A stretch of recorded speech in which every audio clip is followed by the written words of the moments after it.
I'm Dr. Tom Cheatham, a family physician, and in this series of 4 brief talks, I want to outline the perspective of the primary care provider.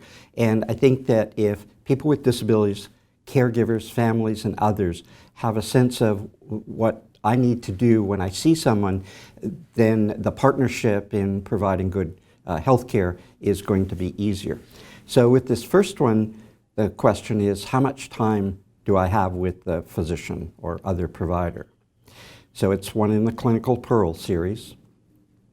And here's the other 3 topics which will be in separate brief videos. What information, how do you keep track of it, and some tips so that the appointment is satisfying for the person, anybody with them, and the provider. We know there are barriers in terms of health care, regardless of who's providing that care. And we can think about them as really divided into 2 groups. One is those factors that relate to the practitioner, and others other barriers that are focused more on the person. And there'll be another brief presentation in terms of the language we use in this field, because it can be confusing. We know practitioners generally have little or no experience with adults with intellectual and developmental disabilities, so they may not be aware of some of the more common health issues. They may have not had a lot of experience in terms of how to adapt that encounter, how to examine the person. Communication may be an issue, and sadly, there's some evidence that attitudes are not always what they should be in terms of not respecting the expertise of the caregiver, and there can be frustration, sometimes born of that lack of experience.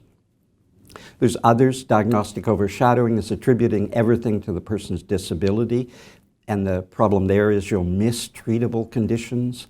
Consent can be problematic, and then the amount of time it takes in terms of an encounter, the workload and a related issue of reimbursement. And then lastly, a very interesting paper I'll show you briefly where some primary care providers actually were described how they feel overwhelmed. So we're going to just focus on these 2 today. And this paper by Wilkinson and others reviewed 22 family physicians, and I've highlighted here that they felt like they were operating without a map. They felt some discomfort. They needed more experience, and there was frustration, lack of confidence, and even anxiety. So that's something to keep in mind in terms of why the provider may feel the way she or he does. And if we think of a typical practice being about 2,000 patients, and 1% of the population has an intellectual disability, that means I've only got, in my practice, 20 people with intellectual disabilities, really. How much expertise can I develop on 20 people who have a whole range of level of disability, etiology, that is cause of their disability, and so on. And then really the topic for today is a typical appointment is 10 minutes long. So there's only 3 things I can do in an encounter with a patient, and I'm going to use patient as the terminology here. I can take a history, find out what's been going on, including what happened in the past to the person. I can examine them, and then I can do tests or investigations. All of that information must go together for me to form a diagnosis or a diagnostic impression, and treatment should follow from that. So my job really is to make a diagnosis.